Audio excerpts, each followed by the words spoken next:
Good morning. We have a day off today and decided I was going to make some breakfast for us and pulled out the grits. And we have Yellowstone ground grits here. And we're going to make a pot of grits. And this is also kind of a twofer video because I'm hoping some of these will help my granddaughter who has been asking, well, both granddaughters, how I used to make two of the granddaughters, I should say, show how I made some of the things for them when they were little. So this is a pot of grits. This is everybody has their favorite pot, don't they? This is a small pot, and what we have here, you want it just big enough. It's the smallest pot I have. I put 1 cup of grits in it and 3 times the water of the grits that you put in. So if you put 1 cup of grits in, then you need 3 cups of water. And then you put you a little bit of salt in there and let it cut it on medium, about medium high, a little less, and well, you can start it off higher and cut it down, and then stir it so that it doesn't stick. And when it starts cooking pretty good, then you can put the lid on it and let that simmer some, let it cook down. Okay, we're gonna have a real southern treat today. I'm using up some of my emergency food in the pantry, and looky here. Good old Spam. Well, the Spam stays in the emergency pantry because it's really, it's got so much sodium in it that it lasts forever. So, but when I get within, a month or two of the expiration date, it's good to use some of it. And hope my doctor's not looking. And then we have eggs from our garden. Do here is I have this little container that has leftover bacon grease. This is just something that I was raised up around. All of my family had a little container where they saved their bacon drippings, and we used it for various things. Beans, putting in pans to flavor things. But anyway, what we're going to do here is take a little bit of this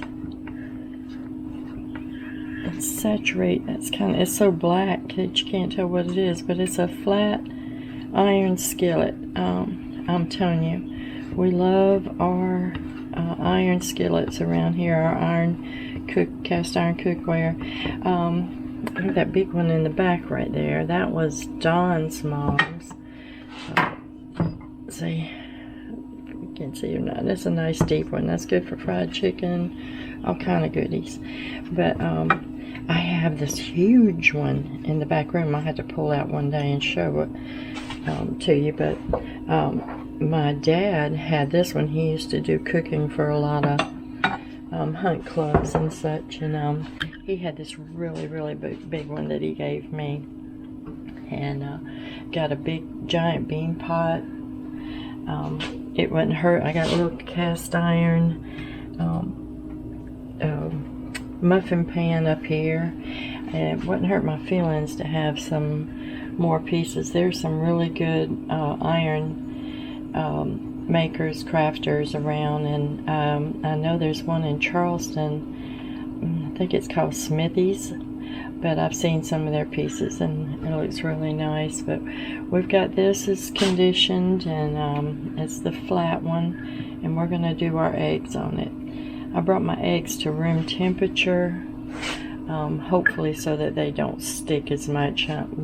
That's usually what the case is. Putting hot to cold, it'll make things stick. Okay, the grits are bubbling up. That's good.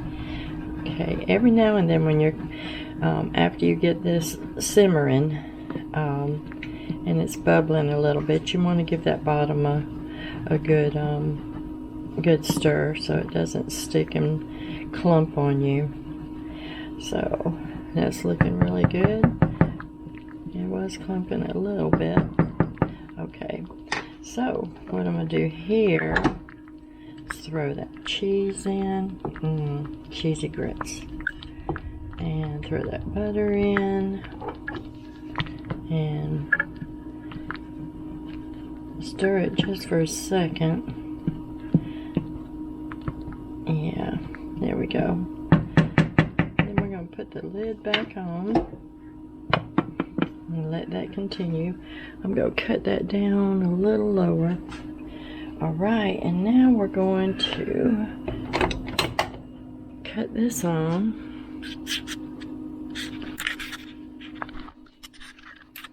And get our eggs going.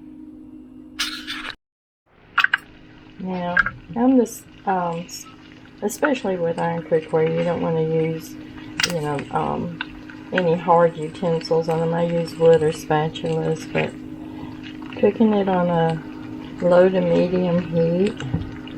I start off medium and then go to low. Then I just flip them with a spatula and cook them just for another minute like that. The grits are done. And looking good.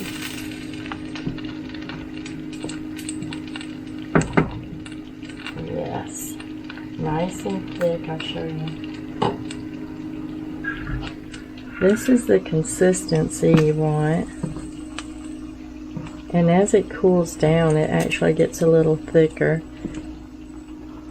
Took me forever to learn how to make grits. I don't know why. It's a southern thing, but I cut it off.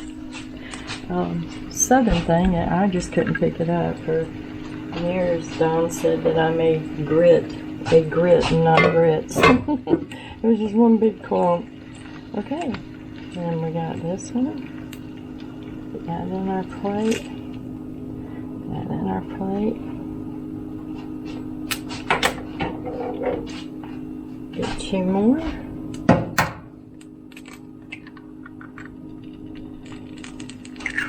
We save our eggshells. They go into compost, or they go around tomato plants in the yard, and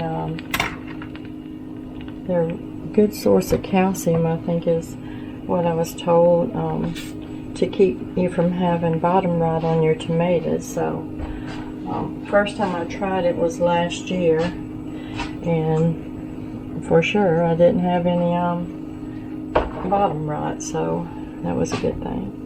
So we'll let these eggs cook for a second, and then we'll put our good healthy Spam on. I'll cut this up in a little bit. Okay, we're going to flip these.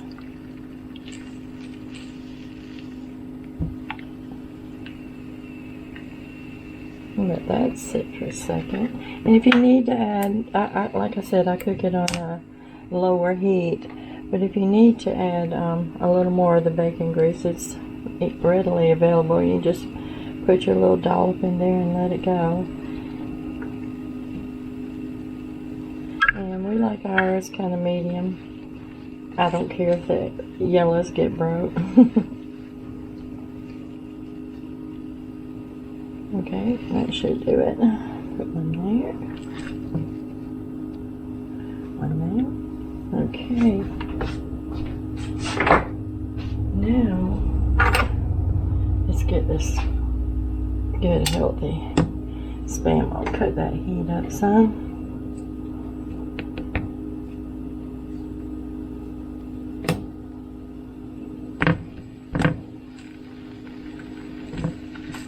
Back in the 70s, I think it was, and it was real popular back then. Oh goodness, there were luncheons and little church get-togethers and things back then, where parties and stuff where Spam was cut into cubes, put in salads. So it lost its popularity when the food pyramid came in, I believe. But like I said, because of the sodium content, you have to be careful with it, but because of the sodium content, it does stay on the shelf for a long time.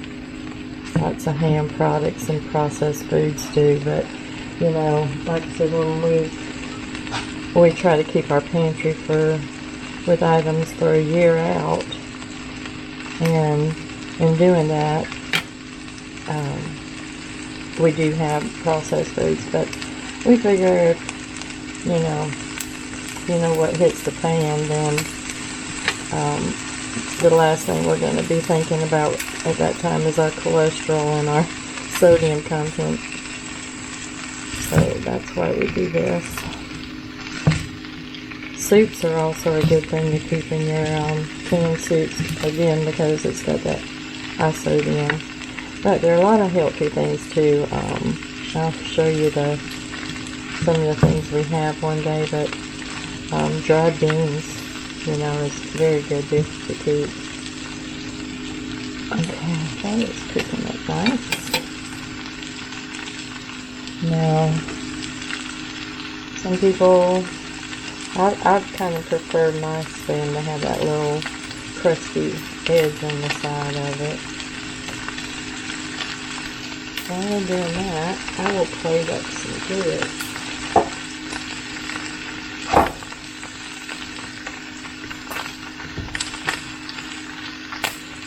There's 2 grits. Yeah, it's cooking now. Okay.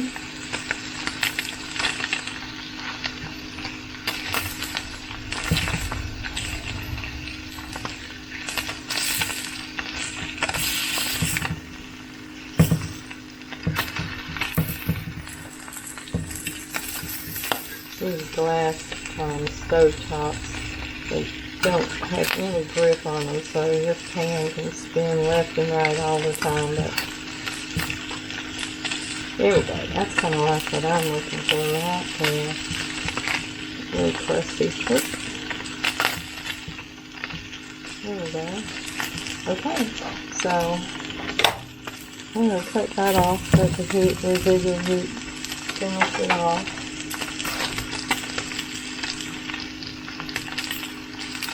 I'm going to put some grits on the plate here. A big old clump of cheese.